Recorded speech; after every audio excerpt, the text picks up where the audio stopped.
Now that we're all going to stare blankly at the screen again. All right. Are we? Well, I have to wait that to refresh. It's all you. All right. 8 years, 3 Disney Channel movies, 2 High School Musical cast members, and 0 of it filmed at the original St. Helens, Oregon location.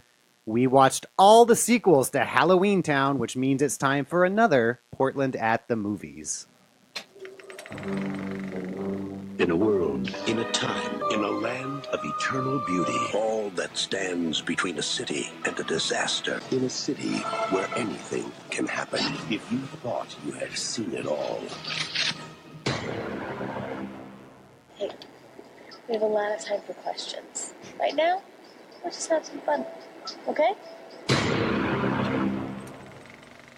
Hello and welcome to another episode, a very special episode of Portland at the Movies. I am one of your hosts, Todd Workhoven, and with me, as always, is Mark Middleton. How are you, Mark? I'm doing really well today. And, of course, we are joined with Brian, the Unipiper kid. How are you, Brian? I'm doing really well. Glad to be back here in Portland. I've been away for a couple weeks, and what better way to have a welcome back than this pile of crap? Than to have to sit and watch 3 sequels to Halloweentown in a row. So, this is kind of a special episode. It's been just about a year since we've started this podcast inexplicably, and our very first episode was Halloweentown, which was filmed in St. Helens, Oregon.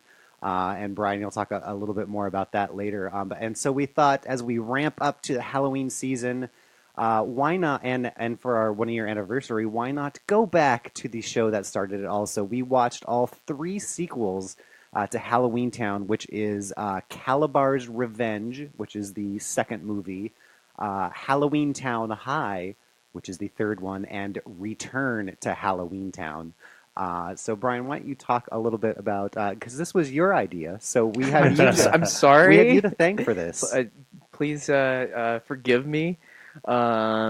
So we are in the middle of September right now when we're recording, and I think it's fair to say that Halloween is experiencing the Christmas creep these years. Absolutely. Every year, it seems like Halloween starts a little bit sooner, and I know folks that were celebrating in August already. Wow. And it's definitely full on pumpkin spice. It's out there. I just came back from Wisconsin, and I legit. My friends out there took me to like a local meat market, and it's like where you get like real meat in Wisconsin, and they had, I kid you not, pumpkin spice brats. No What? way. I got a picture of it. I'll show you afterwards. Wow. Yeah. It can't be good. I know. It can't be. If I was not getting... I like how I'm aghast about the cultural impact. Mark is aghast because it probably tastes terrible. It's meat and pumpkin pie. Oh, that's terrible. Since we're in the thick of things, I thought this would be a good way to kind of round things our first year out and get back into the swing of Halloweentown, because I just felt like after the movie that started it all for us, and knowing that there were 3 more, curiosity got the better of me. Curiosity killed our free time. Yes. And my will to live a little bit. Yeah, towards the end there, I was questioning everything because I was finishing this up last night until around midnight or so, and I was like, I just want it to be done. Be over. I'd say all of these movies felt longer than they actually were. Yeah, I think Yep. so, especially since they're all obviously TV movies, and so without the ads, they're maybe like an hour and 20 minutes, maybe.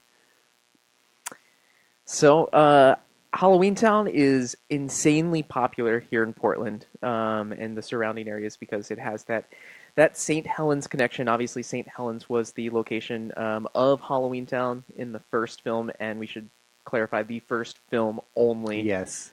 These 3 sequels have nothing to do with Portland, other than initial connection. So this is, I don't know, they've been doing this for something crazy like 6 or 7 years in St. Helens. Every year they have their Halloweentown festival that they put on the spirit of Halloweentown. The Unipiper was supposed to be in their Halloween parade last year. Weather had other plans. But as I was watching this, I was wondering, is Halloweentown this popular outside of Portland, or are we just experiencing a particular bump here? I think it's got the Disney bump behind it. I think Yeah. it is popular Disney wide. And I think because all of us are old enough to the Disney Channel wasn't really part of my growing up Right. experience, so I think it just sort of passed over us. Because I was telling you guys beforehand that one of the kids that I work with has an older brother who's 16, and a couple nights ago I said, "Have you ever seen Halloweentown?" He was like, "Oh, I love Halloweentown," and he was all excited. He didn't know it was filmed. The first one was filmed here, and so yeah, I think it's just, and obviously they must play it every year, and so it's just one of those Christmas specials that it's on every year, and so we Right. all remember it, and It has to be one of those things that you have to be exposed to it at a young age. yeah, Because I was thinking about it, and there's plenty of things from my childhood that I still like that you go back and watch, and they hold up just fine, and they're still good. But this stuff, well, and I think again, it's just the Disney part of it that we're not getting. I think a Disney movie and the Disney TV shows, and there's a style of acting, and there's Okay. the iCarlys and the okay, Lab Rats, the Hannah and Montana. Hannah Montana, and it's a very specific. I mean, it's very Right. Saved by the Bell. I mean, Saved by the Bell doesn't exactly hold up either, that's very true. but we all remember that one fondly. But Yeah, it's okay. that same, Mario Lopez holds up. I think Screech was the only one that did not hold up in the long run on that one, sadly. But we all enjoyed watching him not hold up. Yes, yes. Oh, Dustin Diamond. S- Okay, so then my next question. Okay, I get that there's the Disney thing. What percentage of Halloweentown fans do you think have watched past the first film? Ooh. I'm hoping you have an actual answer to this. I No. don't. I don't. I would say it's diminishing returns, because I mean, if you're a kid when the first one comes out in 1998, it's 8 years later when the last one comes out. You would think so, Todd, but if you look at the numbers of the premieres of the movies on the Disney Channel, the last film had the highest. Wow! It went the third film. I think it was 6 million views upon release, and then the fourth film premiered with a viewership of 7.5 million. Wow! Yeah. That's That mind-boggling. is crazy. I wonder how much of that is exponential subscriptions to cable and stuff like that. Ooh. But still, that is a huge. Huh. I mean, what does Game of Thrones pull in? I I mean, it's I not. don't know. I don't know. I only say Game of Thrones because it's one of those that everybody is always talking about Game of Thrones, but as in the broader aspect, there's not a whole. The numbers of people watching Game of Thrones is not compared to the Big Bang Theory is super tiny. So I don't know if even this. That's crazy. Wait, are you saying more people watch Big Bang Theory than Game of Thrones? I would guess. I I would guess hope that by a not. lot. Stand by. Stand by. Are we gonna Let's keep ask talking? the audience. Let's ask Keep the talking audience. amongst yourselves. I think so, because I mean, obviously, it's a subscription. It's a subscription channel. HBO Right. is. I wonder if in ratings now they factor in torrents and people No, downloading. they just started. They just started factoring in streaming and other things Streaming, to watching period. online. So yeah, the Nielsen company still owns rating, and it's still that just outdated, super ineffectual way of Yeah. yeah. So now Mark is looking up ratings for The Big Bang Theory, which I think is still the biggest thing on TV. This is going to be Mark's project Yeah, for this I episode. know. Yeah, so it'll be a second. So we Well, finally get. while Mark's doing that, should we start Controversial statement. talking about? Yeah. do So we why have don't you to? dive into the second one, which is called Calabar's Kalabar's Revenge. Now, should we?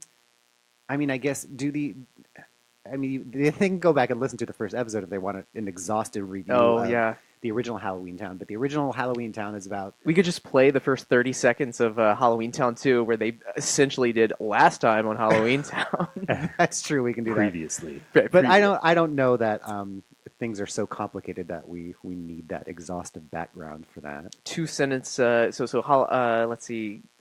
The characters in ghosts and goblins and demons, they live in a separate realm called Halloweentown. Right. Even though it's just one town, they have their own universe. Yeah, and I have a question about that later, but It does. The world doesn't make sense. Okay, They constantly break their own rules.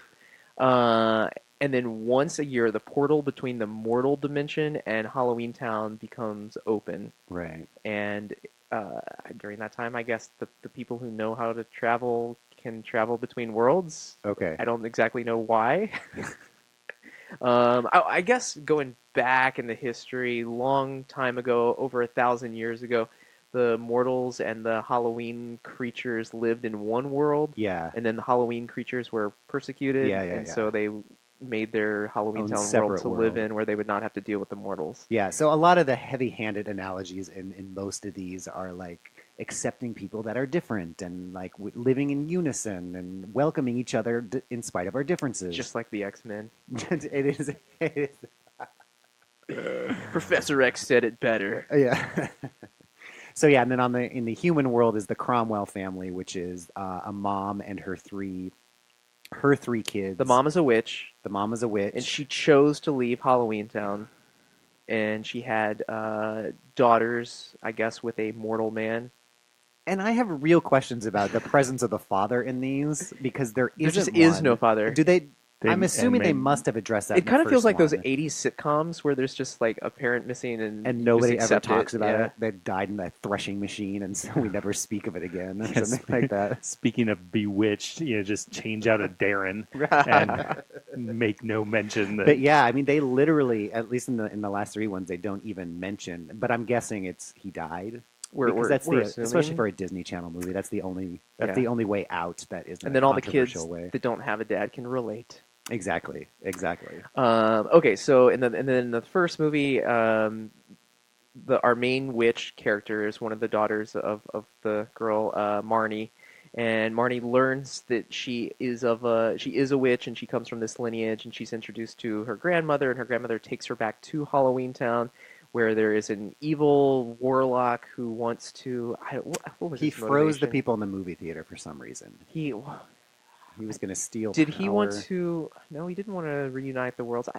I He wanted to forget. rule Halloweentown. Right. Okay. Sure. And they defeat him. And he was the love interest of Marnie's mother. And was that Kalabar? That was Kalabar. Okay, so Kalabar was the villain in the first Yeah. movie. And they defeat him, and then they go back to the mortal world, and everyone's happy. Separate but equal. Separate but equal. On two sides of the portal. Yeah, and then so Marnie is left having to decide if she's going to grow up to be a witch or live in the mortal world. Right, okay. And that was Halloweentown 1. Yeah. Halloweentown 2, Kalabar's Revenge. For being titled Kalabar's Revenge, there is not a lot of Kalabar in this movie. No, is in he fact, even in there's it? none. Okay. I was like, well, maybe I missed it when I was eating chips or something like that. Yeah. So this movie, I think, picks up exactly 1 year after Halloweentown, because it's the next time that the portal is open. It's Halloween again, and we're having a Halloween party at the Cromwell residence in the mortal world, and our Marnie is. There's so many people at their house, and she is introduced to a new kid that just moved in, whose name is Cal. You see where this is going. I didn't realize his name was Cal. Yeah, Cal. Cal A. Bar is his name. Exactly. The movie goes back and forth too. Sometimes it spells Kalabar with a K, and sometimes it's with a C. True. Oh wow, really? Yep. Oh, that's funny. They don't care. Yeah. In the credits, it's with a C, but in the title of the movie, it's with It's a with a K. K. Oh wow, that's funny.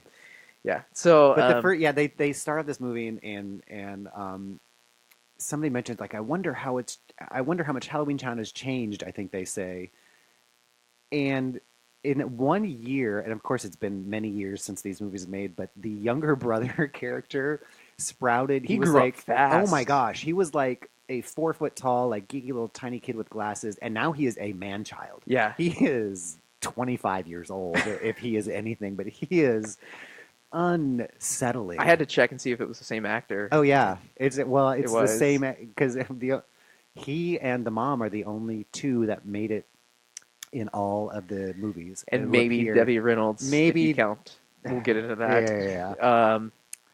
So Mark, do we have an answer? we do. So going back to Big Bang Theory spanks Game of Thrones. Oh yeah, that is disappointing. And so what are the numbers?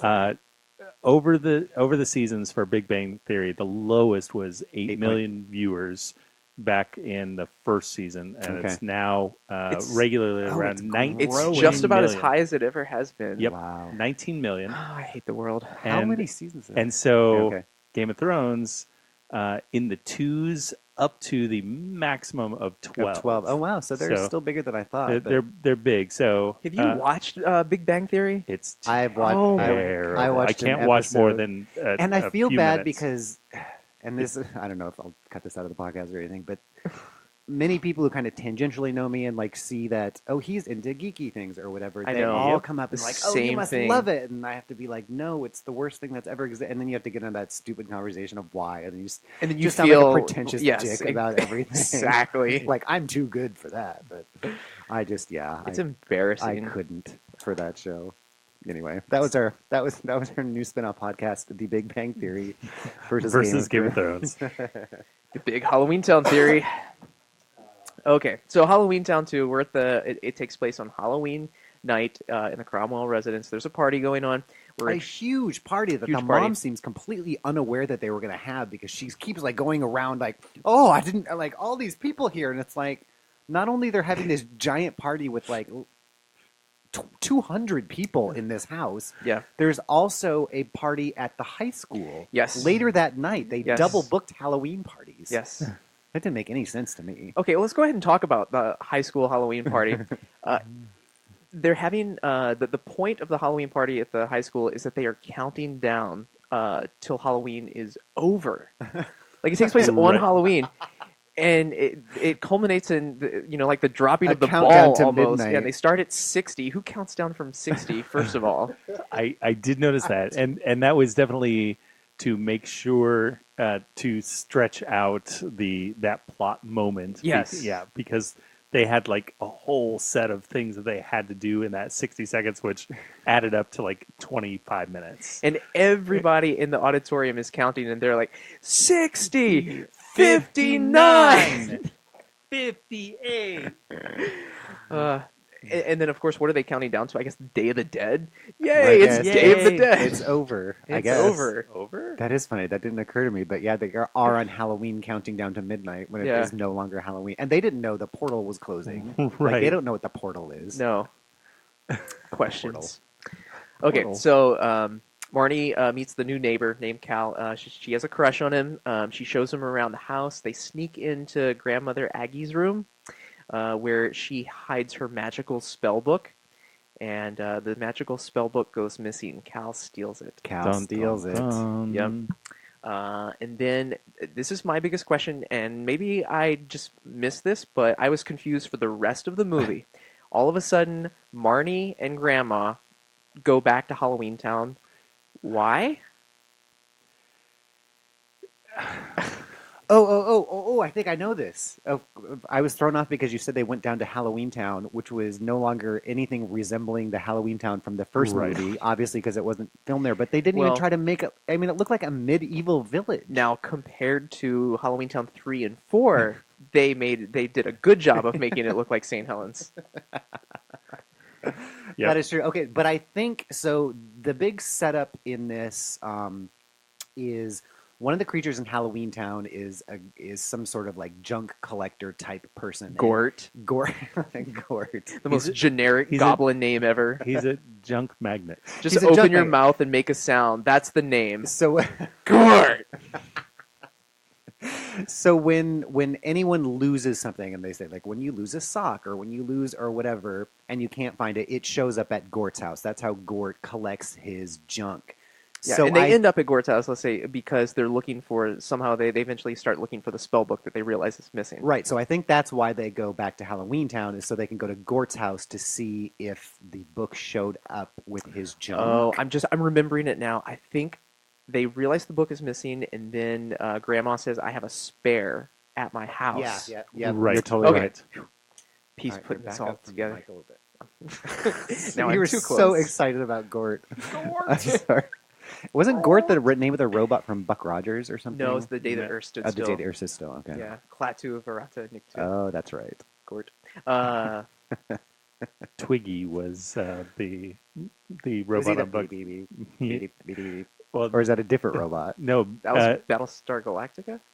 no, Confusing no. my robots. Am I Twiggy. racist? Twiggy was the robot, but he had He was the one with the bowl cut, and he then was he a bowl had cut, the, and he had another robot on his chest that was like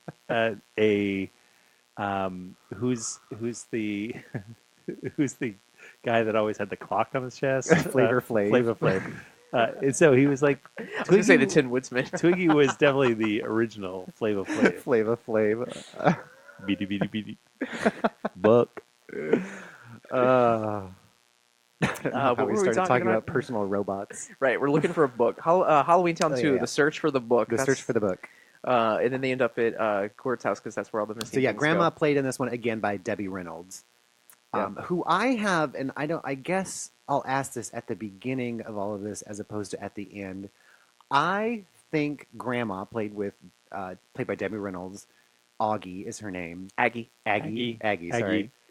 I think she is the antagonist of this whole series Ooh. because she Fan shows theory. totally. It's going to I be am posted on Reddit deep tonight. in Halloweentown because she shows such a wanton disregard for her magic, where she practices it, the consequences of any of it. She's constantly causing trouble. Like when she eventually works for the school, she's got this bag that's eating other animals. Like all of this chaos because of the disregard she has towards magic and towards this relationship between the two worlds and all of this. And it's just constantly causing problems that everyone needs to I solve. agree. I mean, she is Endora.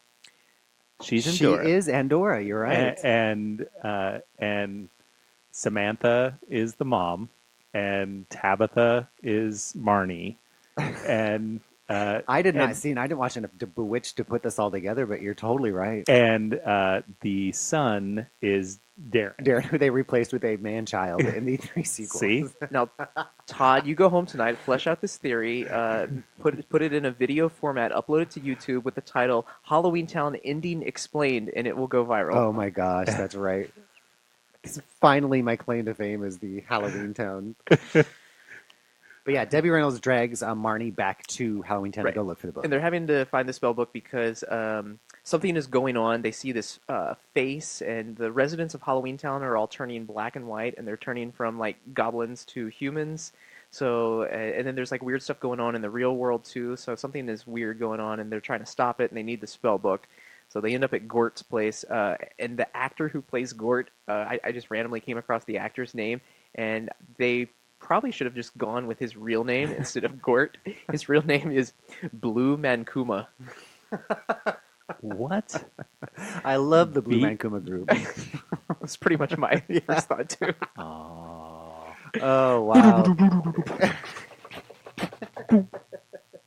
He's playing all his junk and pipes and splashing around colored water on top of dumpster lids. Blue Man Group.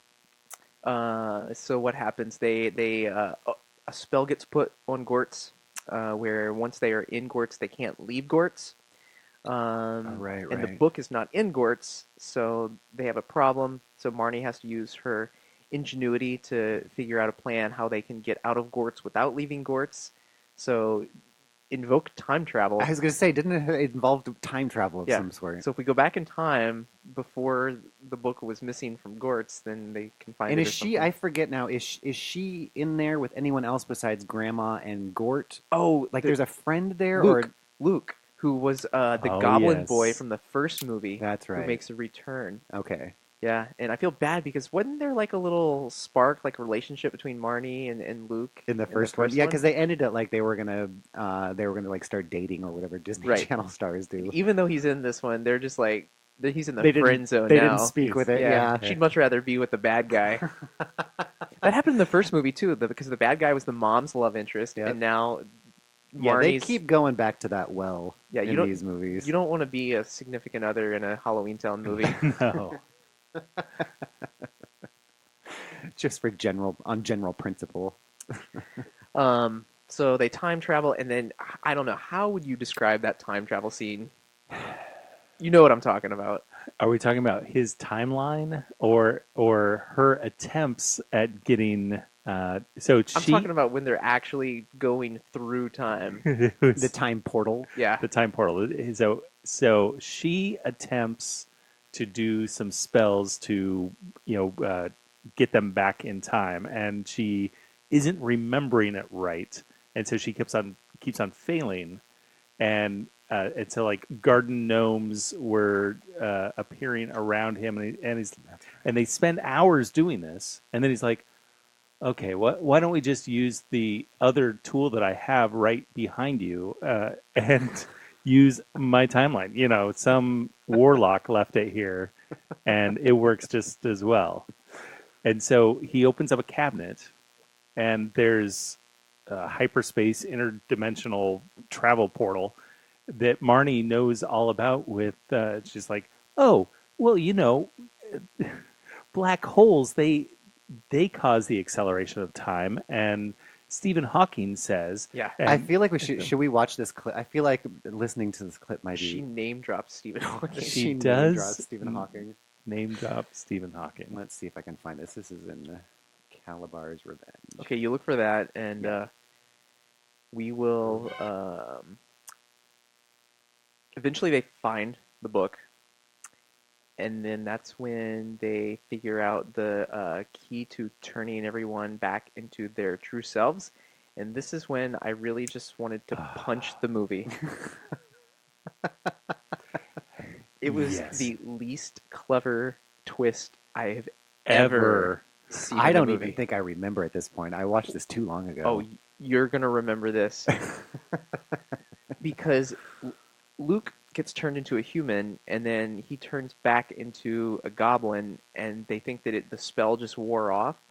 But what they realize is that it was something they said. You have to say the magic words. and you God, that's right. and so the original spell included Trappa and No. The Trappa. original spell was a part, a part. Oh, that's right. and you have to say it backwards, which was To say Trappa. Trappa. Which Oh, here they. Yeah, I'm just It's not even a scrolling past the word. part where they figure that out. I'm looking for the.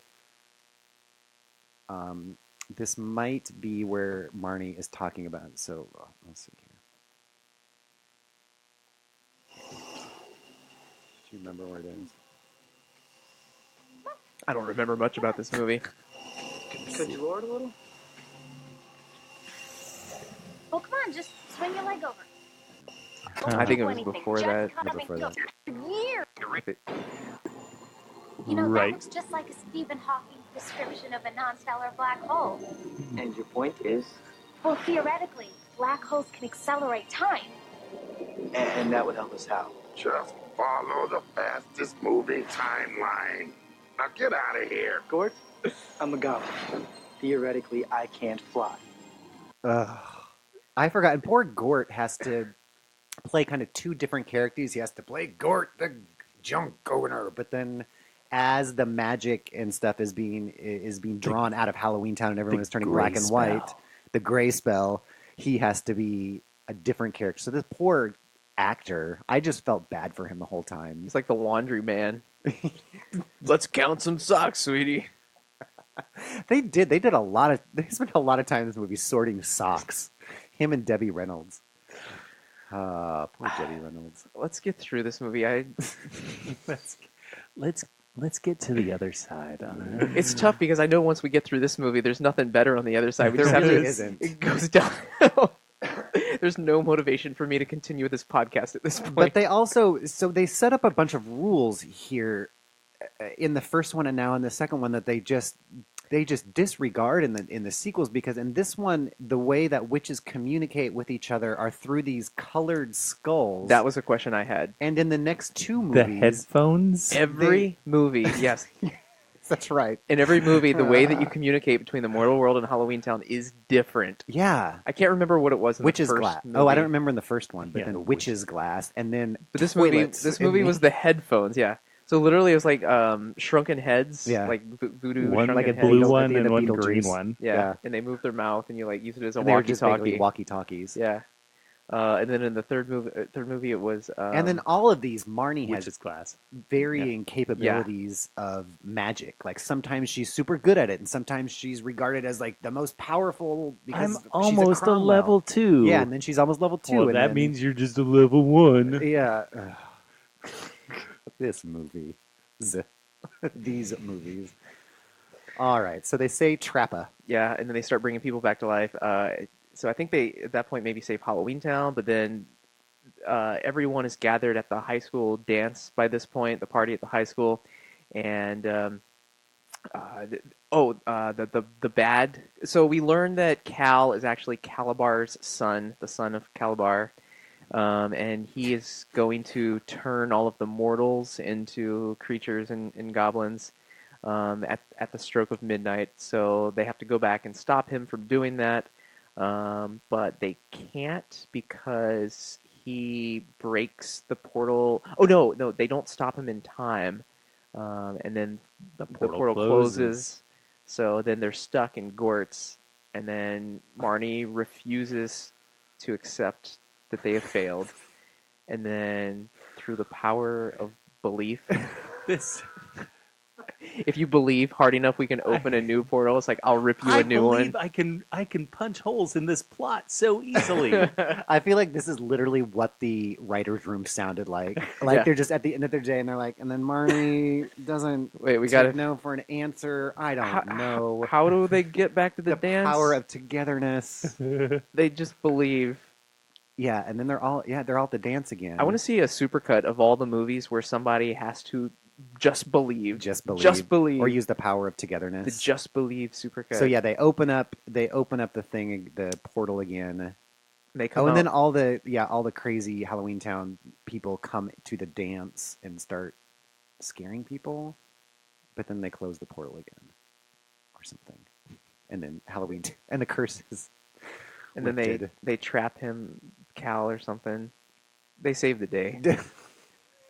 They did. The end. Oh. No, I think the one important thing at the end of the movie was that they believe hard enough to where they can now open portals to the mortal world at any time, Oh, that's right. which is kind of lame because that was kind of one of the fundamental tenets of this Halloweentown world is that the portals only open Only on one open day. one night a and then year. this movie's like, that's too difficult. Let's just open it. That'll be easier for more sequels. Yeah. I think the most important thing about this movie is the song that plays in the credit sequence at the end, which is each one of these movies has its own really terrible, like, boy band knockoff song. Well, you at know the that was just end. something they like pushed a button and like produced in the Disney studio Right, they because just- they have that, preteen pop song machine. They just Yes, you do. excreted this music right out from Disney headquarters. So I'll play a little bit of that. Anything else to say about Halloween 2 Kalabar's Revenge, Mark? No. No, but you mentioned don't. the writers' room for this movie, and I know how it happened. Did you see that episode of South Park where they make fun of Family Guy? Yeah, And they talk about how Family Guy's written and it's like a tank of manatees Yeah. and the idea. Yeah, I Picking up pictured the- that's how they wrote this movie. just Mad Lib style with nouns. And so here's the credit sequence song at the end of Halloween 2, Halloweentown 2, Kalabar's Revenge. We'll be back in a second to talk about Halloweentown High.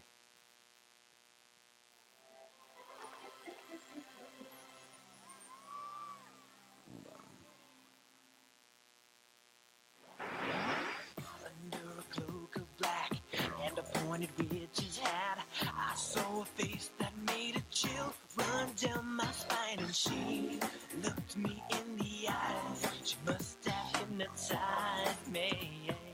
Next thing I remember, I was there, It's terrible. standing in her lair, I mean, watching as she stirred. That's the process I want to be part of, is writing this song, having the guy stand in a booth and record. And have to. It's very witch specific. I want to know how they recorded it without laughing. It is performed by Casper. I believe the song is called Friendly Ghost? Witch's Brew. Oh wait, maybe it's not Witch's Brew. I don't know.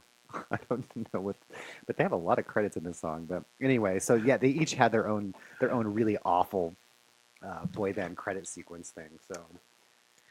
So now we time travel to 2004 for Halloweentown High. Yep, that's about it. Yep. So obviously, there must have been a trend noticing between Halloweentown 1 and 2 to merit, a second sequel in the series. So Halloweentown 2 came out in 2001. So we have 1998, 2001. So we're on a 3-year cycle. So we're in a 3-year cycle, then 2004 and 2006. So there's so much story. It just takes that many years to write it and to pare it down into a palatable movie. So I've read a couple references where people say that there was feedback around Halloweentown 2 saying that it was too dark and scary, and they wanted to make it more comedic. Okay, because the tone of the third one is totally different than the first two. It's so much more like That's So Raven. Yeah. And Hey Jesse is another one of the Disney sitcoms that have the teens in them. And it was by this point that we're really starting to see the influence of Harry Potter. Yeah. Oh, yeah. If you look, these movies are coming out parallel to the Harry Potter movies. Oh wow. And as those become popular, and like by the time we get to the last Halloweentown, it's like just a Harry Potter ripoff. Totally. Huh. Yeah, she got her. What are some examples of that? I mean, she got her upgraded broom. The upgraded broom. Well, and just the university itself. University is very setting. Hogwarts. And then the university is the next one, right? This is the high school one. Oh, the high school one. Oh, Yeah. okay. But just things in general. Like they had the marshmallow that comes alive, and it's like a marshmallow spider. Right. That's like something you'd see right out of Harry Potter. Yep. Well, and the bag that shows up in the last one, too, the man-eating crocodile bag. The walking vagina bag. Call it out for what it is. Let's take a look at that bag.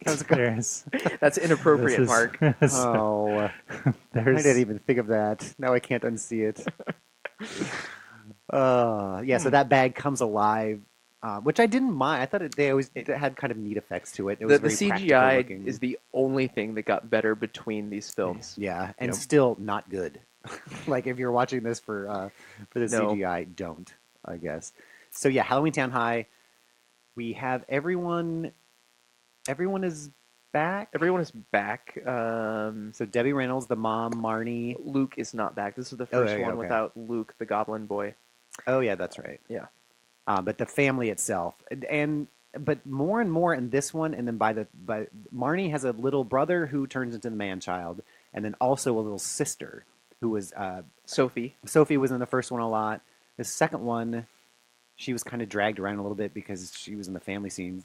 By the third one, she is, I was going to say a man-child. She is a giant too, but she's hardly in it at all. And she seems to be under duress because she is like sitting on a couch and just angrily says a line every now and then. And she is hardly in the fourth one. I don't think she's in at all. She's not in the fourth one. She's referenced. And I read that she gave up acting. Oh, wow. And it was Halloweentown that did her in. Of course. Yeah, no wonder it looked like she was under duress because she was just not.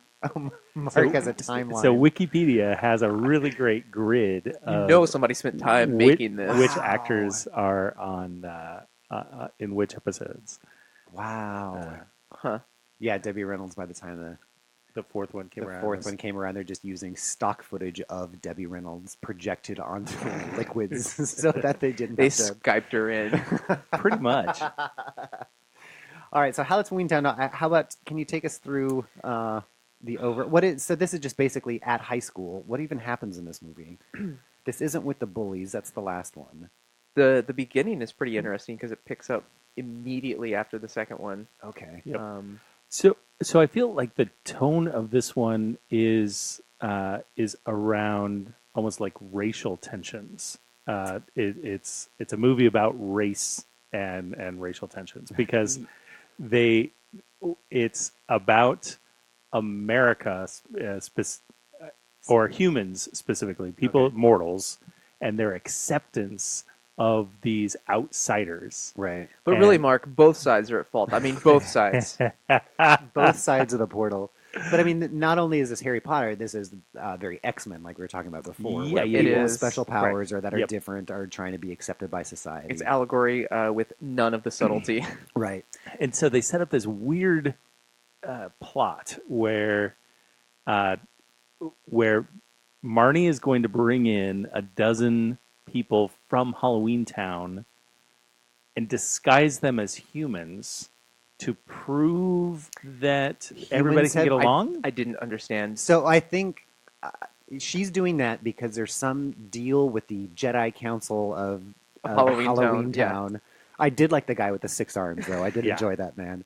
But they have some sort of bet that that humans will never change, so they Okay. don't want to open the portal between. So it starts with they're putting Marnie on trial for breaking the portal oh right, and right, creating the new portals, and then they find her like not guilty. They're like, that's actually a good idea. They have their signs that say yay and nay that they Yeah. hold up to vote. And then Marnie wants to take it a step further, and I didn't quite understand why, but she's like, and we should continue this by letting our Halloweentown folks go to high school in the mortal world. And they're like, no, no. And then she inadvertently bets the entire Cromwell line family magic on Yeah, the fact that it will succeed. Yeah, she sort of says it offhand, but then they all. But what's the measure of success? What are they trying to prove? Right. All she has to do is prove, and you'll see at the end, all she has to do is prove that humans have changed in some way. Like a very Exactly. basic metric. Like, Can't Very fail. unprovable and unquantifiable measure of success. But I mean, again, in this movie, like, so in the first two movies, I felt like they set up, especially in the first one, the mother who is a witch herself, but chooses to live in the mortal world. She is very much against magic. She was against Halloween in the first one. Like, Right. it took her the whole movie to get over Halloween itself. But she's very much, I don't want to use this. I want to live as human. Blah blah blah.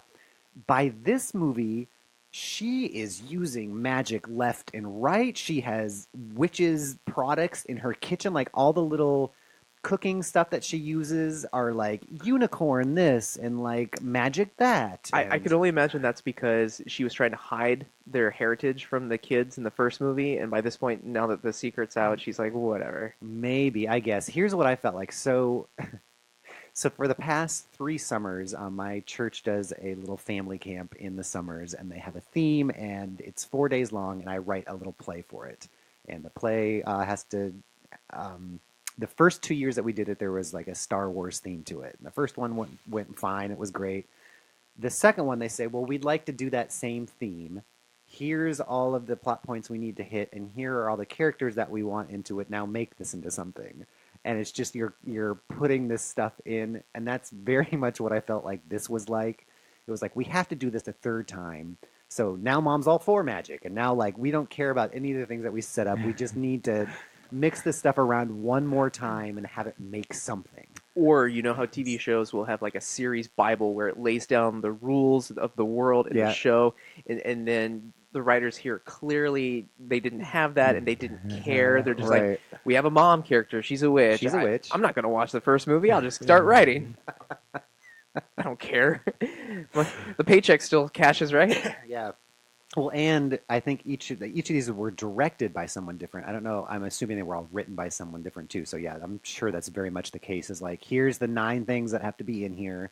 Here's the basic characters. Just Check, do check. whatever you want. Yep. Yeah, Mom's in it. I guess she Okay. can be fully on board with. And I was distracted again. and good on them. They were more profitable than the They first kept, yeah, movie. I guess they kept getting more and more popular. So what do I know?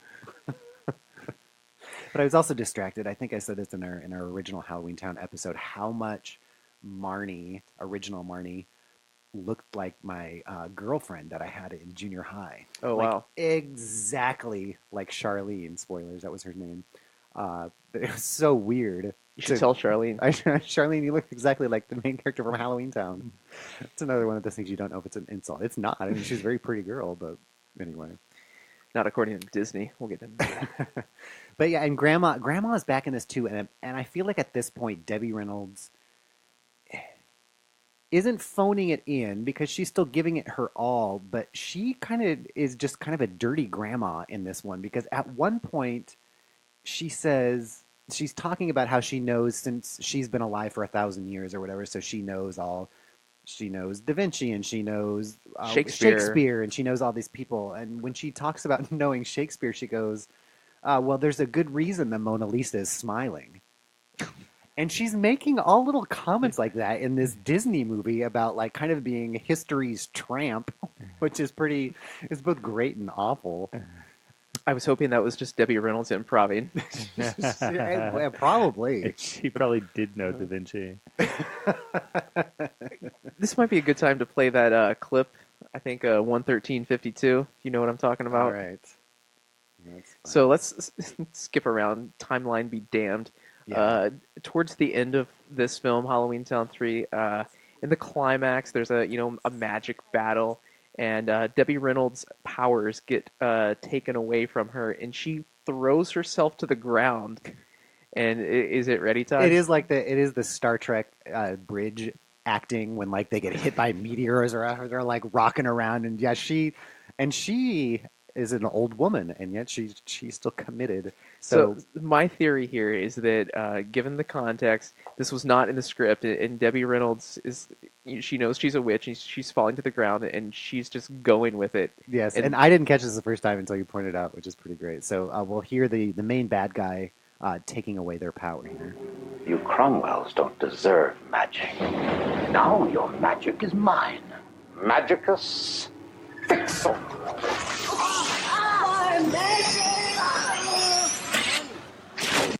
I'm melting. Right? Am I right? That is exactly what she said, and I didn't catch it the first time because she was too busy flailing on the floor, and I was thinking, oh my gosh, Debbie Reynolds is down. Someone help Debbie Reynolds. That is an old woman. I'm melting. I'm melting.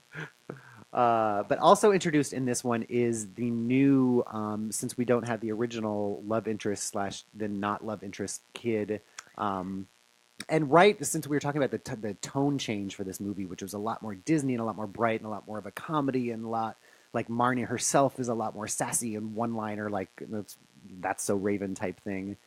And I was thinking like, oh wow, this has so much more of a High School Musical vibe.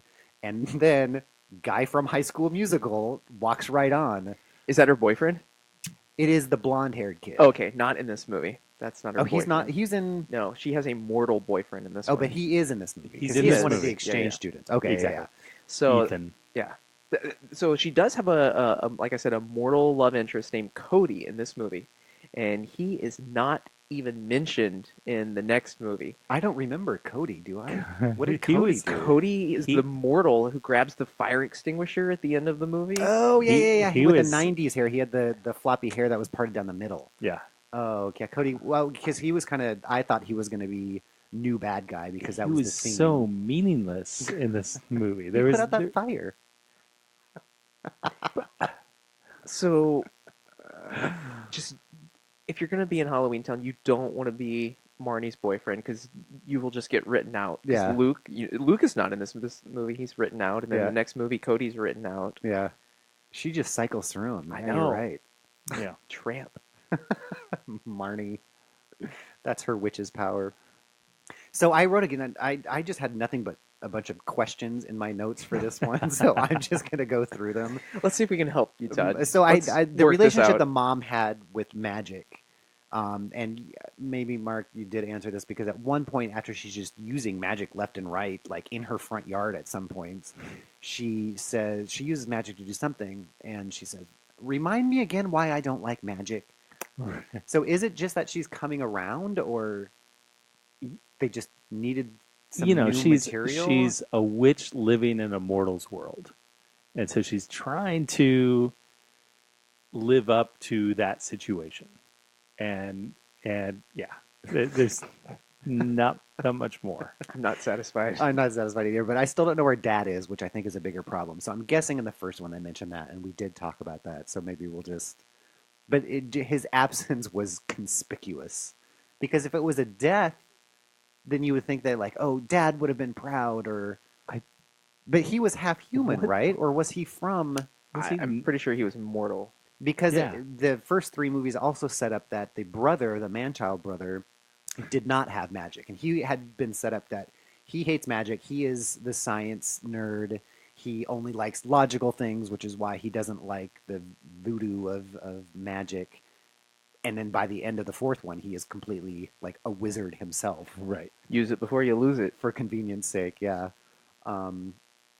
Who else? Who's Debbie? Oh, Debbie. What is she? Debbie Reynolds. Reynolds. Debbie I wrote down, Reynolds. how did Debbie get this job? What I was her also have job? that question. Oh, Is- she is- became a teacher. She's a teacher. At Halloweentown. Right. Why? I don't know. And then she keeps being moved from class to subject to subject. Right. In the moment, in real time. It's like, now you're teaching history. Get over there. So they get these exchange students from Halloweentown, but they tell the school that they're from Canada. and Debbie Reynolds comes with them as a teacher. Why would you bring a teacher with you if you are a group of exchange students? And why would you give that teacher several different classes at the new school? Okay, I think we have to. Just thinking about it is putting me on edge. There's no reason. So first she You're not shows gonna- up in the science class. Science. Then we get one of the most disturbing visuals in the entire series of Halloweentown. Oh, it's when the 35-year-old man that was playing the one of the students was making fun of science, and Debbie Reynolds walked up to him and did kind of a Beetlejuice face at him. No, I would call it more of a large Marge. Oh, yeah. Very yeah, yeah. large Marge. There it is. Okay, here it comes. Poor Debbie It Reynolds. was animated. I can't look at that. It was like made from remember the old Face Goo apps you can get for your phone? It looks like that with the eyeballs comically popping out, the cartoon eyeball and the tongue. Although to be fair, that's probably what Debbie Reynolds looks like right now. So yeah, Not they enough just keep, worms. and so the principal of the school, they kind of have a thing where him and Debbie Reynolds are going. She's always getting in trouble, and she has the alligator bag. Yeah, it keeps eating the principal. Yeah, it ate the principal's bird, and it always is coming alive, and she's always feeding. And again, she's just showing this wanton disregard for magic. She uses it in her science class. Right, she summons a parrot out of like chemicals. Yeah, and and chemistry. and she's always feeding the bag. And Marnie's always in her class. Marnie Like- is always yeah. So Debbie Reynolds, again, the villain of all of these movies, is doing something completely inappropriate, and as she's doing it, Marnie is rushing in. Grandma, there you are. Marnie, you should be in class. And where are all those other Well, students? she was in the chemistry class. That's right, because she rushed up when the parrot.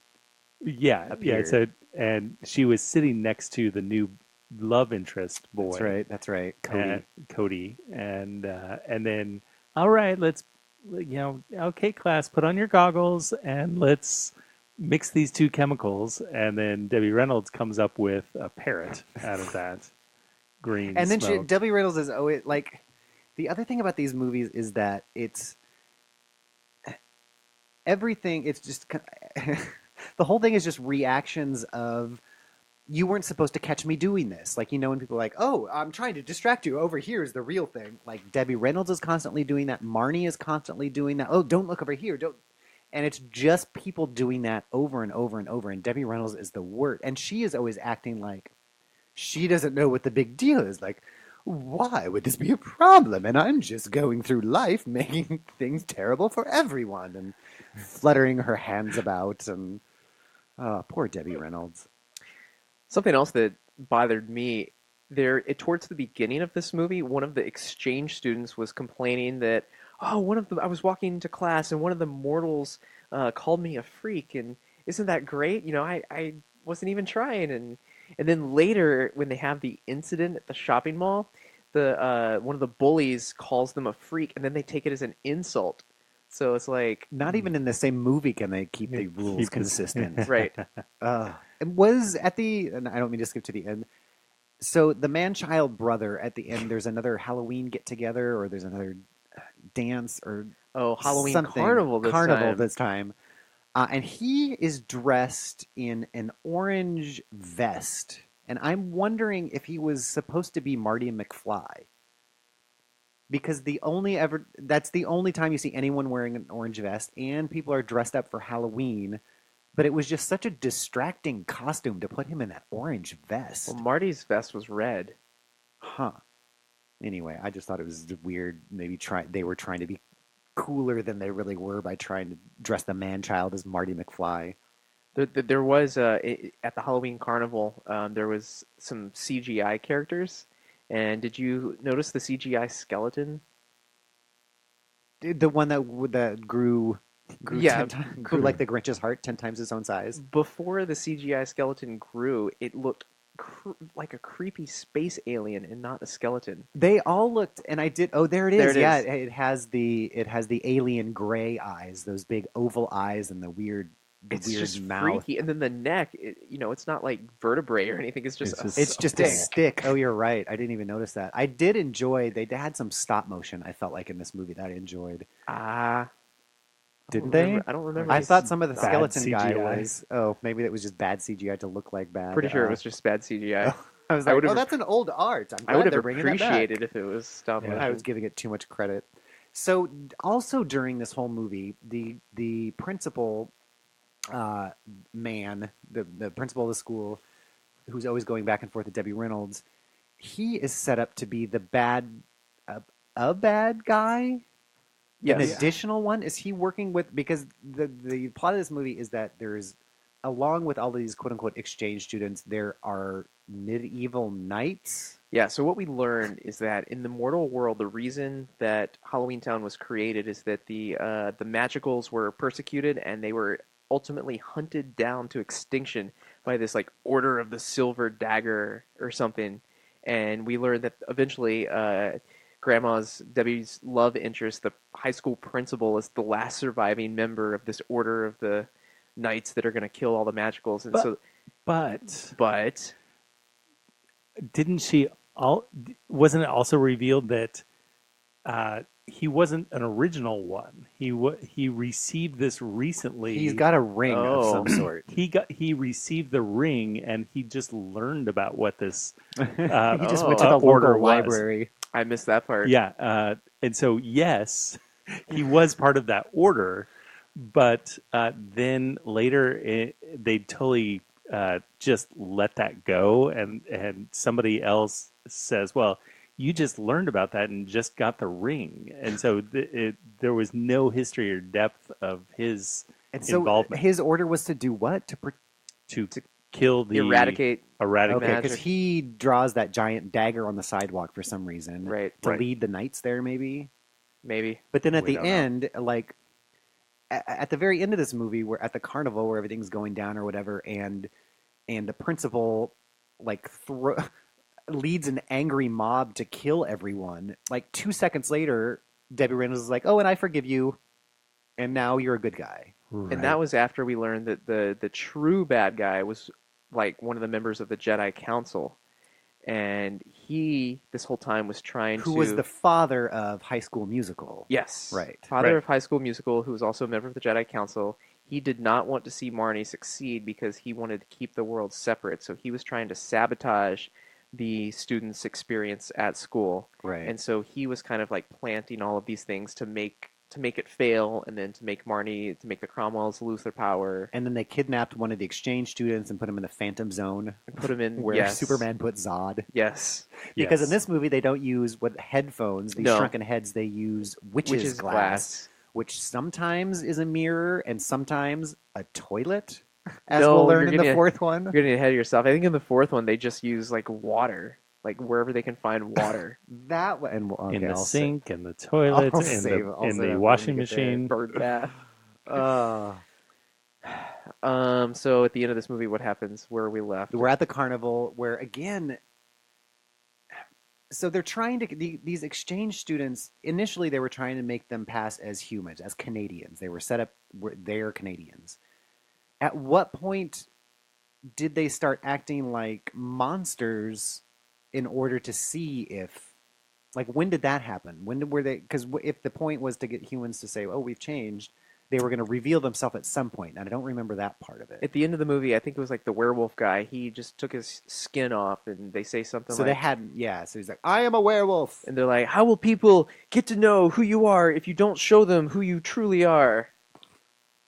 That's right. She's like, "I am a troll." The troll girl was the other person from High School Musical. That I didn't I know. actually wrote that down. I wrote down, "I am a witch," and then I wrote Mark.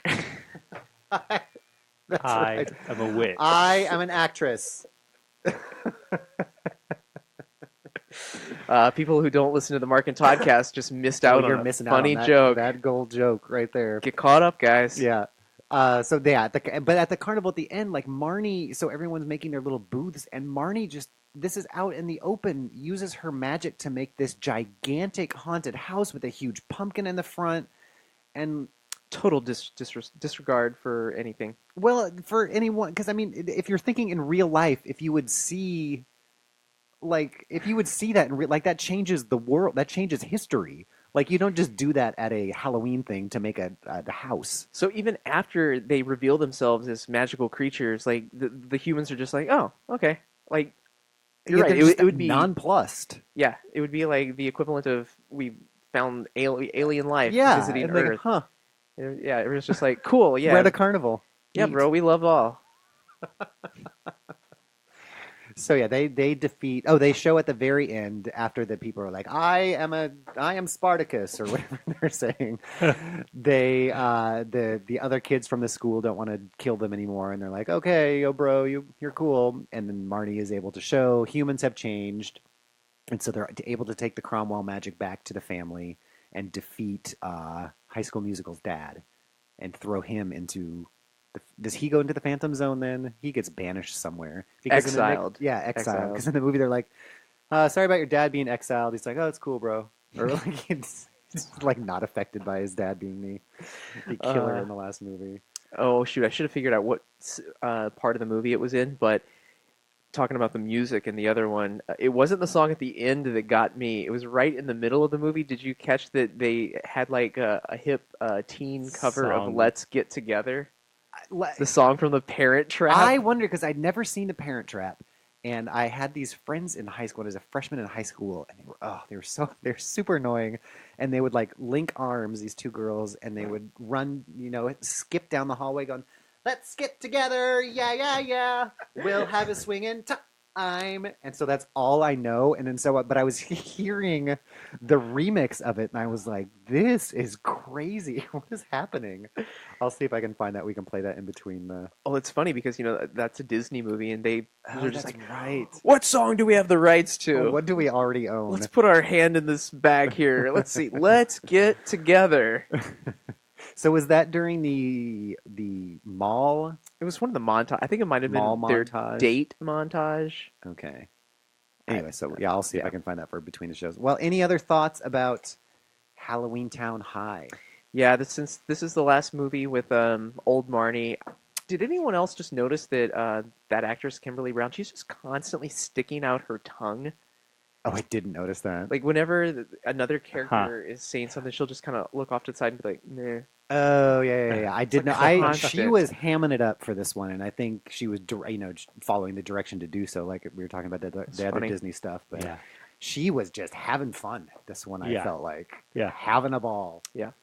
There was one more thing I noticed. It was a scene when evil Jedi Council man comes to the mortal world and starts wreaking havoc, and then there's like mummies, and that's when the space alien skeletons and all these creatures start coming alive, and you hear them. They're all making noises, and then they're very distinctive creature sounding noises, and one of them was very much like and just that sound. I was like, oh my god, that sounds really familiar.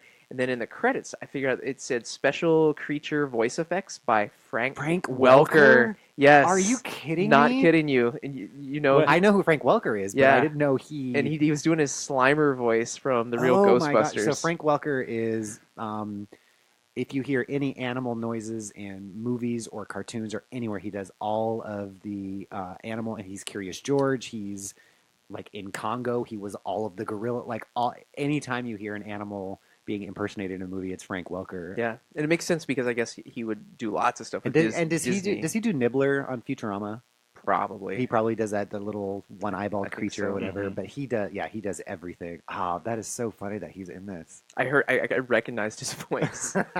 That's awesome. It's amazing. All right, so that does it for Halloweentown High. We will be back in a second for Return to Halloweentown. One more to go. One more to go. Let's see if I can find that song. So how early was it? I also read that Return to Halloweentown was the original title of the first Sequel. Sequel. That Yeah. would make the most sense. I made a list of other potential Halloweentown sequels. Battle for Halloweentown. Did either of you recognize the set that they were using for the high school? Because there was exterior shots of a big, huge high school. I'm assuming it was somewhere in Southern Utah. California. No, that's the college. Oh, sorry, you're right. But the I high don't school know. had a big, huge set. Too. They filmed a bunch of this in Vancouver, BC. BC. Oh. And so They just skip over Portland. too good for us. All right. Escape from Halloweentown. Beneath Halloweentown? I like Escape from Halloween. I don't know. What would you make? I don't know what game you're trying to pick you. All right. No. Where is it?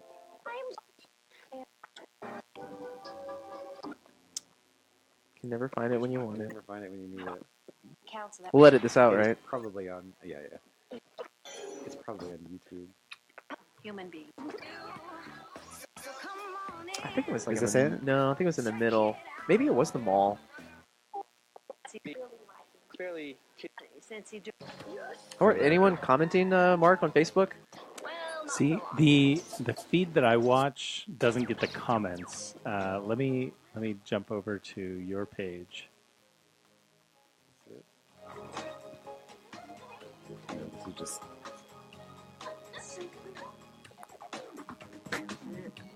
Maybe it was in generic Halloweentown production. too. Oh, here There it is. Oh, it's after. It's, Oh, is it when they're starts doing- with the exciting football montage? When they're doing like high school activities Yeah, and yeah. extracurriculars. It's the montage. Yeah. All right, let me back it up here. I conjure you by that which you profess. Oh yes, when I became an How dare actor, you come to know it? Answer me. High School Musical guy did. Pretty good. Oh, Shakespeare offered me a part in the original production.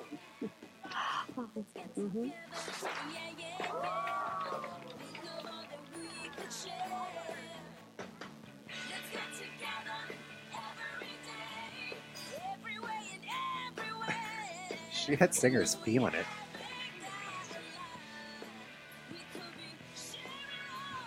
Oh. Hi, Jackie. Not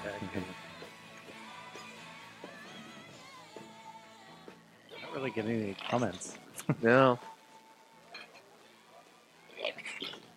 All right, so that's enough of that song.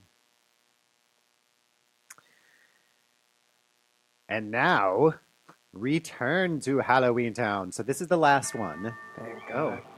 Okay, it actually just started playing.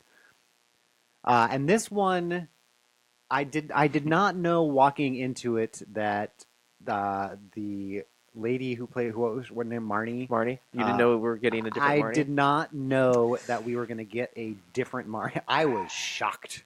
Yeah. The first thing I wrote down was hashtag not my Halloweentown. So let's talk about the elephant in the room, and if you're Disney, the elephant in the room is the old Marnie, because she's the size of an elephant in the eyes of Disney executives. Ooh, ouch. Yeah, I think that's what's going on here. Is Wow. even she looks like a normal person, but then the replacement they got was like unnaturally thin, Like 70 pounds. yeah, like comically thin. You're just like.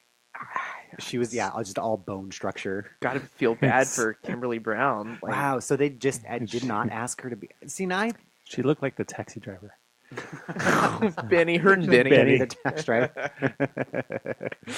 Wow, so it is pretty shocking that they would recast the main. I mean, I guess going back to Bewitched, the main character and on purpose.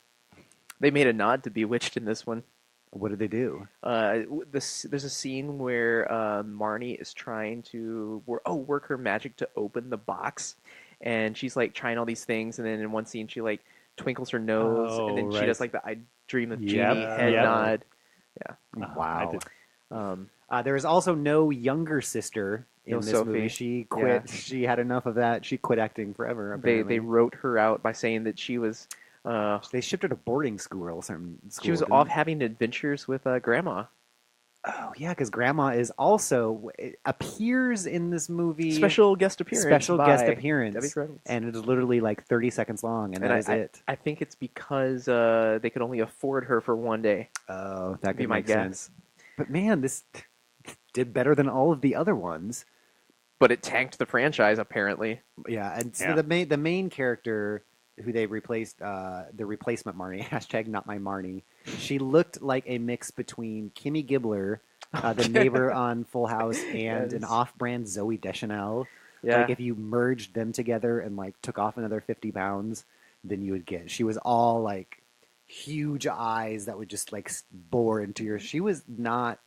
She She just did looked not like have a the charisma. yeah, she just looked like a cast of character, one of the cast of Girls to me. Okay. Like, just like Generic. yeah, generic millennial Yeah. kind of. And she didn't. It didn't seem like it. It seemed like she was very much a backup as opposed to like first choice. You know what I mean? I say trying to convince you of something that you don't care about and already think is true. Okay, Todd. Yeah, but anyway, she was not. She didn't have any charisma. And more recently, though, she appeared in the return of Twin Peaks. That's right. Yeah. Do you remember her? I do. I didn't know. I didn't Obviously, recognize that's right. her when I saw her in this because I saw Twin Peaks first. Could but, she act there? She did not have a. It was not. It was just one scene. Okay. And she just had to kind of look odd. Right. With her. And, All right. yeah. Well, there But she goes. good on her, I Nailed guess. Yeah. What else?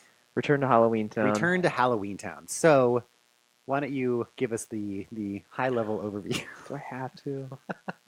I keep getting. They're just all flooded together in my head. They're all kind of the same movie at this point. Yeah. So Halloweentown 4 is all about a movie opening a box that's not 7. Yeah, and this one takes place at the university at a college. Yeah, so so- it's very Hogwarts, very Harry Potter. Yeah. So by this point, 2006. Let's see. I wrote down the Harry Potter timeline. So this is The seventh book isn't quite out yet at that point, right? right, and we're between movies 5 and 6. Okay. So we're like deep in Harry Potter mania. Yeah. And I am sure that like the talk behind the scenes at Disney was like, all right, we're going to full on Harry Potter. Like this whole movie plays like one of those direct to DVD rip-off movies that you see, Larry Potter. Exactly. Yeah. There's a company that does that they specifically make those off-brand just blockbuster things yeah. to confuse And people rush them into out renting. so Yeah, they're which is right pretty great. there next to them on the shelf. Totally. So yeah, the high school musical kid is also in this. I didn't look up his real name. The blonde. The only kid. reason he's back is because he was not dating Marnie in the previous film. he was able to live.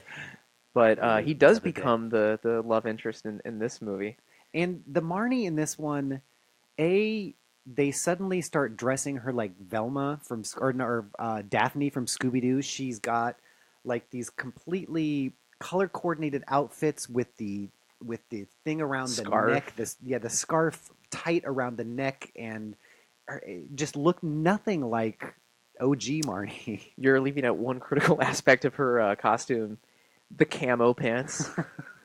Yeah, what was up with that? I don't know. It was. I don't remember camo pants. She was wearing camo pants for half the movie, Todd. Oh my gosh. But they were like subtle, fashionably acceptable camo. It's like light gray and You white probably camo. couldn't see him.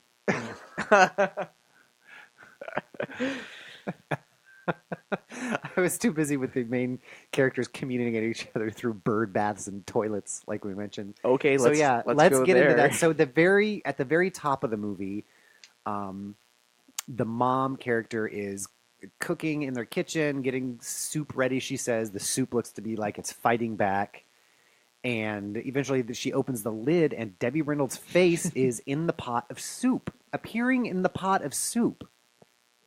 Were we Yes. ever told why or how, or because it used to be the head skulls that they would communicate? This movie they call them. This one and the last one they used witch's glass, which is just a But they never mirror. really used witch's glass in this one. It was just water. Well, wasn't there you're going off to college? They had the bracelet. You're going to get a bracelet, Yeah. and that's got a little piece of witch's glass in it. So you could look in the glass, but they were never using that. Only one of them. I mean, honestly, there is a scene in this movie where the mother is shouting into a toilet. There's no way around that. She's not only is she shouting into a toilet, but she's shouting, "I love you." I love you. I into a love toilet, you. And I miss you into the bird bath. Right. So this also raises a question. So Marnie, man-child little brother, gets shipped off to the university. Why was he there? He was there because they needed him in the movie. They Being the only returning character with a So mom. he was going to help her. He's move. younger than her, right? It was Yes. yeah. And she's only like a first year in college. And she says she's 18 in this movie, So so was he he must going be to high 15. school? Oh no, they explain that as well because Oh. he had he speed readed Speed read? he He reads used magic to speed read. which and then she says, "Oh, and that's why you skipped a grade." Yeah, they did. Oh. They did just throw it They in there like slipped that. that right in there, and then he's at college. Bing bang boom. He is at college. So yeah, they are at Fan college. base is happy. So this leaves the mom at home alone in the mortal world, and she's always talking about an empty nester and Can we let's keep going with that for just 1 second? Okay. The little part where because Marnie's going to college, but she doesn't know that her brother is joining her for college. She thinks that he's there to help her move, and then while he's there, he's like, "Oh, by the way, I'm staying, and I'm also doing magic," and and her world is breaking down because she's just learning all of this other stuff, which new information about her immediate why family. keep that a secret? Yeah, that he will because in the first two he was set up as I'm anti-magic. It doesn't make sense, Right. and all of a sudden in this fourth movie he's like Gandalf. Exactly. But the mom is an empty nester. She all of a sudden says, "All I need is a job." What has she been doing up to this point? She is a single mother of 3 kids whose husband is not in the picture, whether he's dead or a deadbeat. I don't know. Yeah, So- maybe she inherited Well- the Cromwell money. If Debbie Reynolds is 1,000 years old, there's a thing called compounding interest, Todd. She knew the original Charles Schwab. She knew why he was smiling all the time. So yeah, I couldn't figure that out. How she all of a sudden is like, "Oh, I guess I'll get a job," and then so to communicate, I guess you can use anything that is water to yes. call the witch's glass bracelets, because she calls them the toilet, the soup. I think the bird washing bath. machine was my The favorite. washing machine? Because Yep. she like kind of floated around with the churning of The the... suds.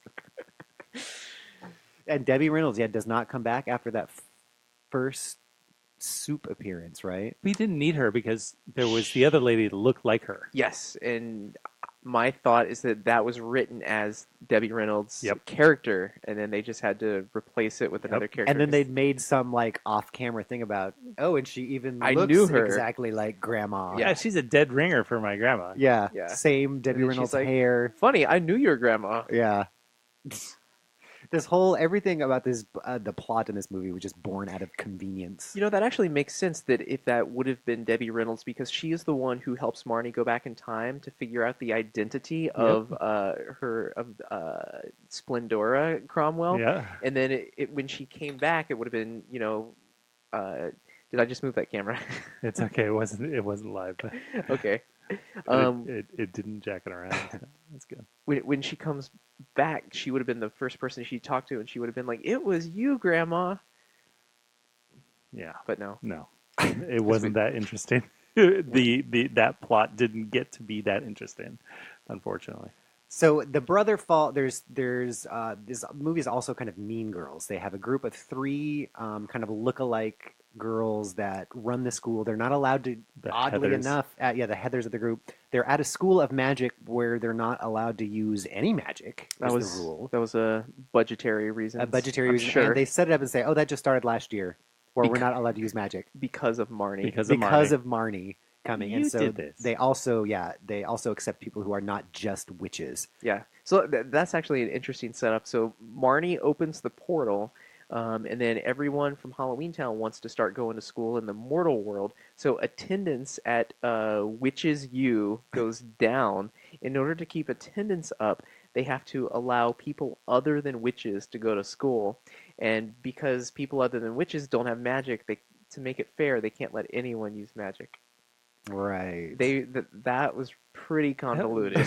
That was like a solid hour meeting in a coffee shop. How in are we LA. going to get around? We can't afford We just magic for every can't. scene. How can we? We We got to just have got a our reason. budget slashed. Yeah. Oh man. And also in this movie, so in the first, I feel like in the first couple movies, Marnie is the one kind of getting in trouble. She's doing the wrong. She's using spells she shouldn't and getting into rooms that she shouldn't be in. All of a sudden, in this last movie, she is like an arch rule follower that will not.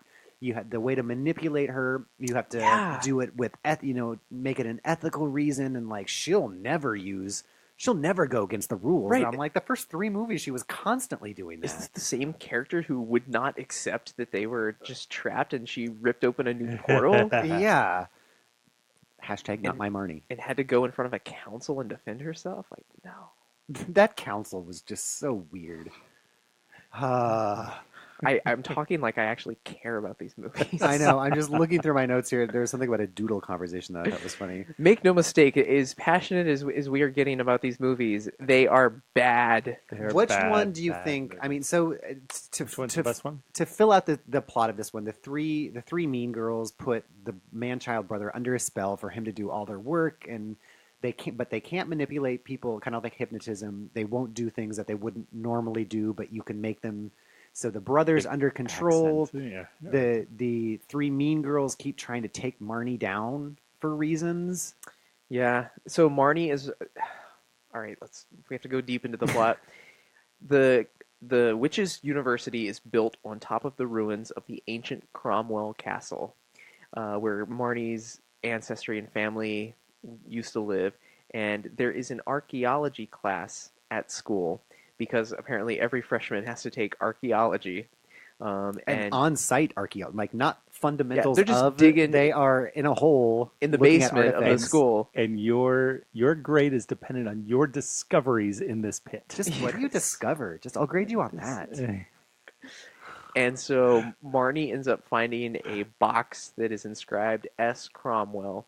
And we find out that the teachers are all in cahoots. They are members of a secret society called the Dominion. The Dominion. And they want the power that they know is in that box, which, because Marnie time travels, we learn is an amulet that allows anyone to be able to use magic to control other people, which we were previously told is a magic power that is forbidden. Right.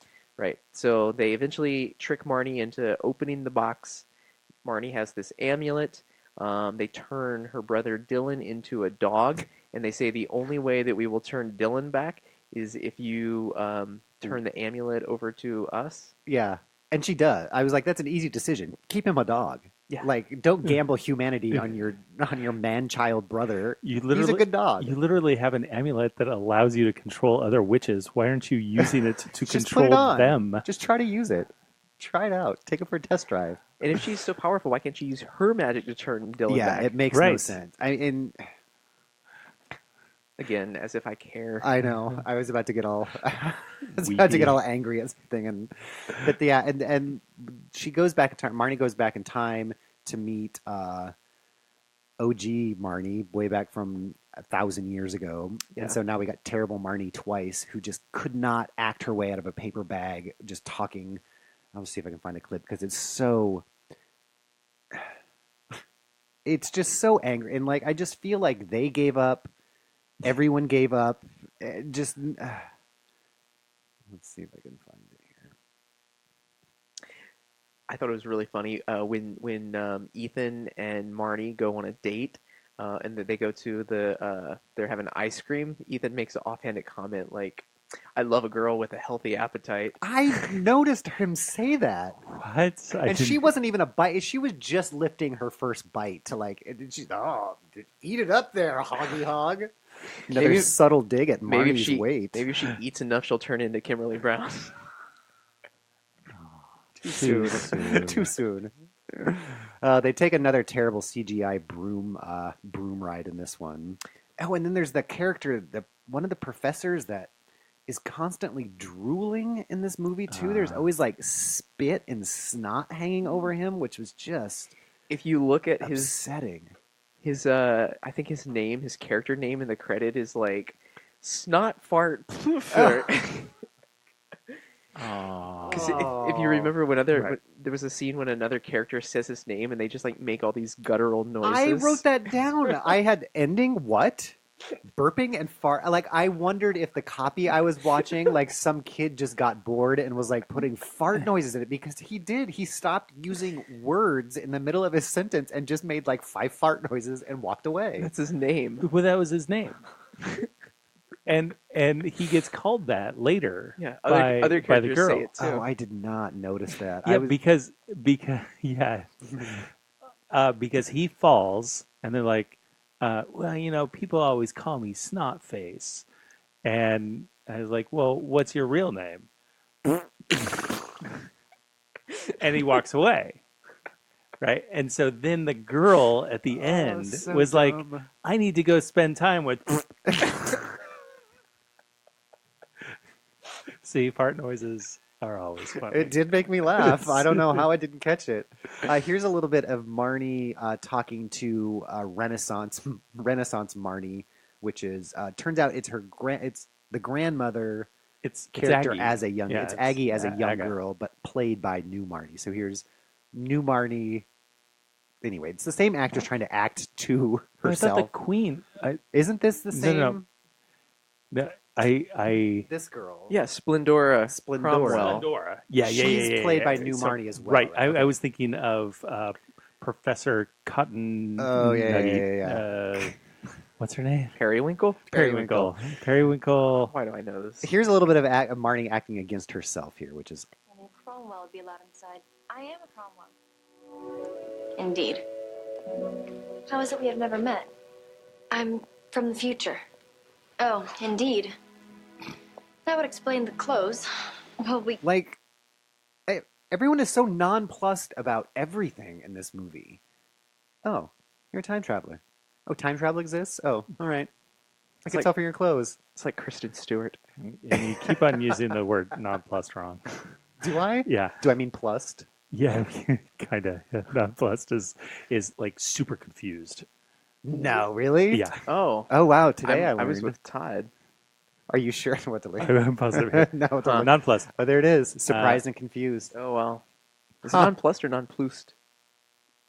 I know it's nonplussed. I guess the Non. upside down E. What's an upside down E, Todd? A schwa.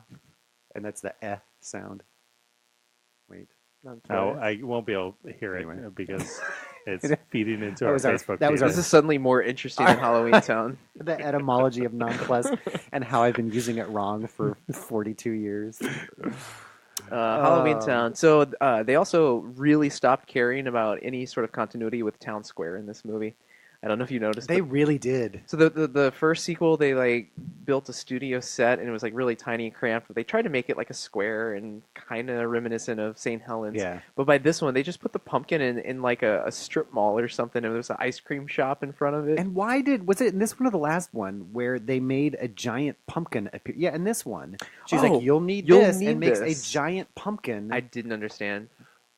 Well, Because they in the don't first, explain why she would need that, but that it is the origin story of the pumpkin. right. And so What? Because the pumpkin at the end of the first one, don't they have to put something? They have to the light save. in it. They have to Right. put a It's candle a jack in o' it, lantern. and that's why the pumpkin in the town square that St. Helens has. Oh, There's no was there. real drive. There's no. It's There's no not a full connection. circle. It's It's a line. it's a line where the ends can see each other. It's a chain link fence. But you know, it is the origin story of the pumpkin. But they don't give any depth to that story. They Yeah. don't like why Yeah. you'll need this You'll need this information. so that there's a pumpkin there. Yeah. This movie. This movie was terrible.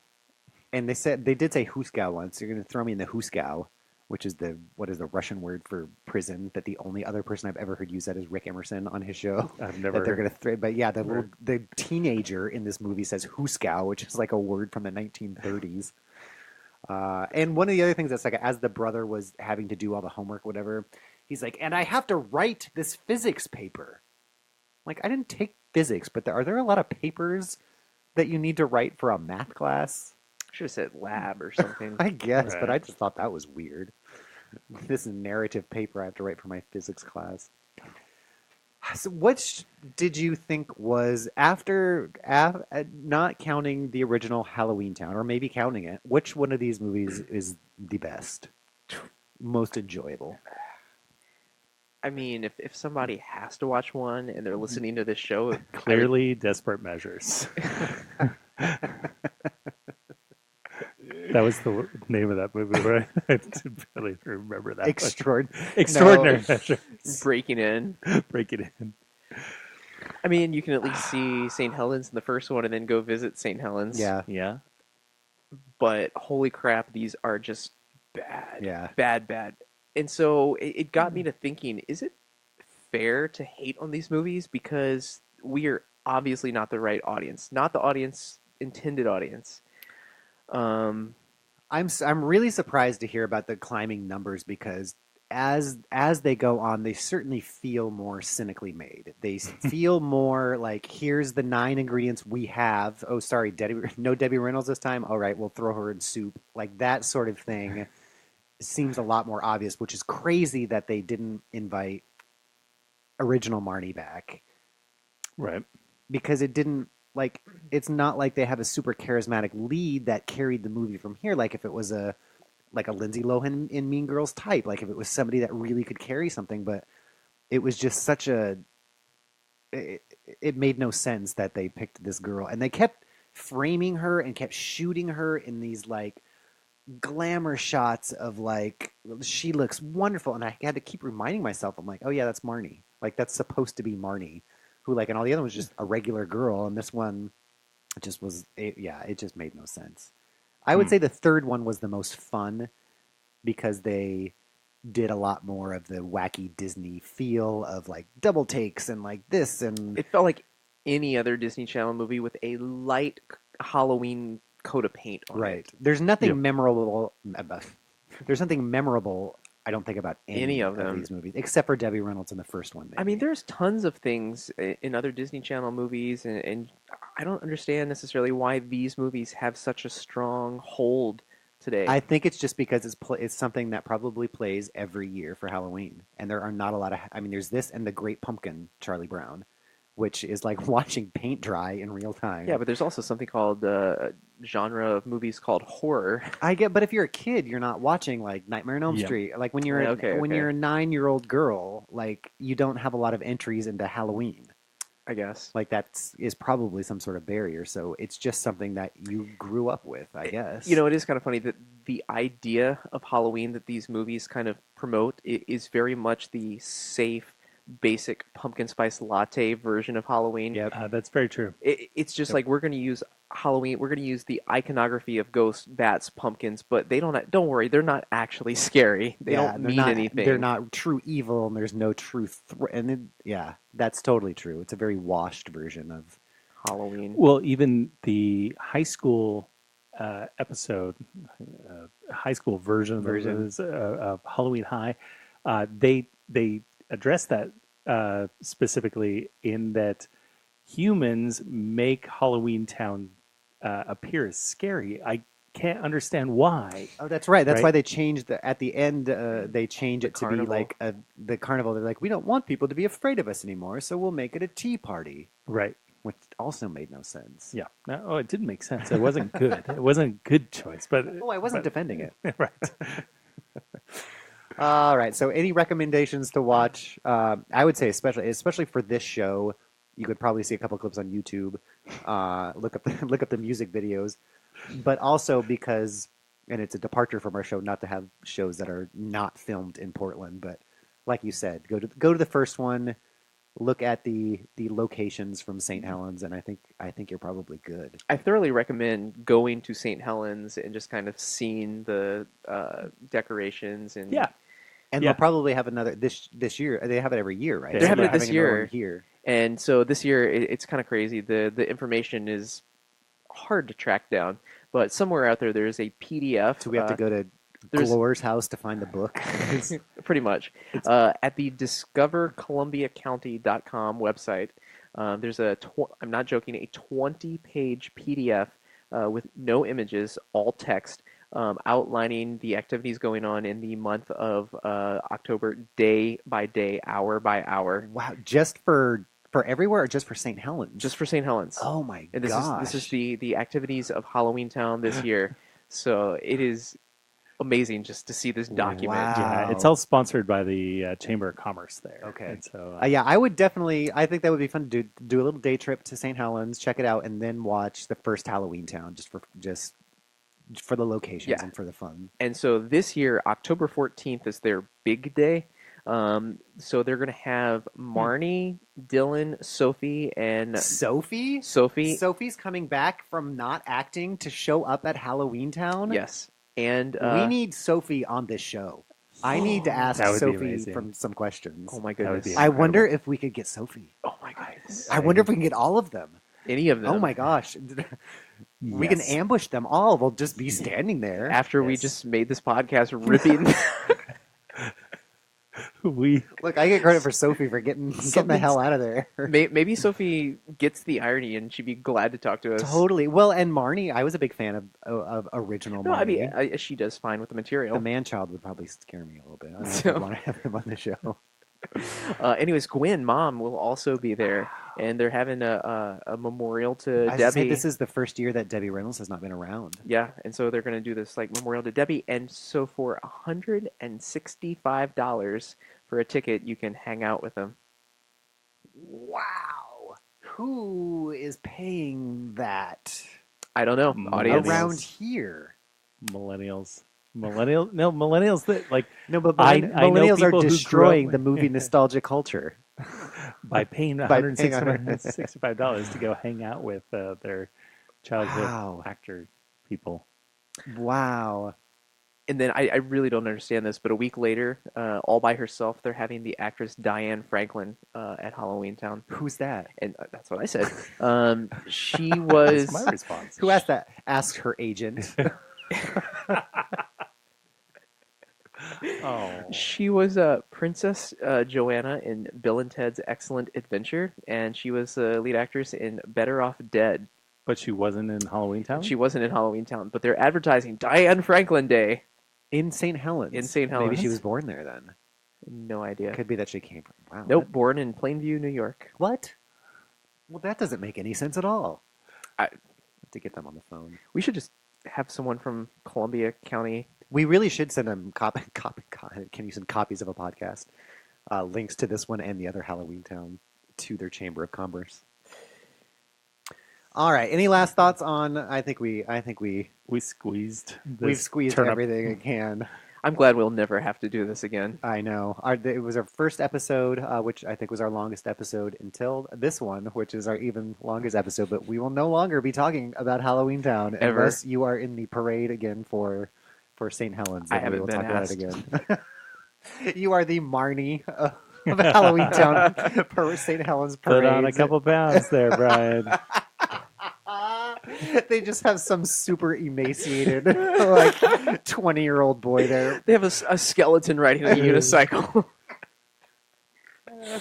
That's amazing. Well, thank you guys for joining us for this very special episode of Portland at the Movies. We have been here a year, which has been great. We have 10 other movies that we've reviewed, all of which were filmed in and around Portland. So I just got a glimpse of myself laughing, and it stuck as I was throwing my head back, and it looked terrifying. So you can hear us on Fun Employment Radio Network, where you can also hear geekinthecity.com. They had a great episode right before Rose City Comic Con about etiquette for attending cons and if you're behind the table at a con, which is pretty great. So they are fantastic, in-depth geek news every week. Geek in the City at geekinthecity.com, as well as the Well-Adjusted Gamer, which I was on a couple weeks ago, which is a really fun gaming podcast. So do check those out. And of course, Fun Employment Radio itself, which I think is recorded a live show at Landmark Saloon today. So check those out, and thank you for listening. Take us out with the credit song from the last Halloweentown. So thank you for joining us. We will see you guys next time. All right. Oh, this isn't it. That's not it. That's not hilarious. Way to go, Todd. It'll just be delightful instead. I don't know what I'm going to do. Where's their Bruce? Sorry. Nobody's here anymore. True. Here we go. So they didn't use it in the credits, but they used it for the broom ride this time. The bad. Get on.